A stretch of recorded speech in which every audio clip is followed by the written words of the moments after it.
ఇవాళ నేను కాపు చేసేలో ఆయనతో కలిసి ప్రయాణం చేసినందుకు మా జాతిపిత పితామహుడు మా ముద్రగడ గారికి ఘన నివాళి అర్పించుకుంటూ ఇవాళ ఆయన లేరు అనే మాట తలుచుకున్నా కూడా చాలా బాధాకరంగా ఉంది.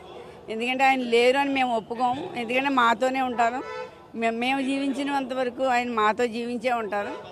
ఎందుకంటే ఆయనకి కుల మత భేదాలు లేవు. సంఘ సంస్కర్త ఆయన అంతే.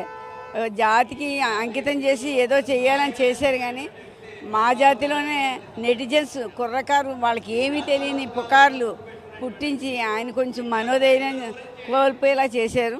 కానీ ఇక మీదట ఎవరైనా సరే ఏ నెటిజన్ అయినా సరే అటువంటి పుకార్లు చేయడానికి ప్రయత్నించకూడదని ఆయన గురించి తెలుసుకుని ఆయన బాటలో నడిస్తే చాలా మంచిదని. ఎందుకంటే ఆయన అటువంటి వ్యక్తి ఇక పుట్టడు పెరగడు కూడా.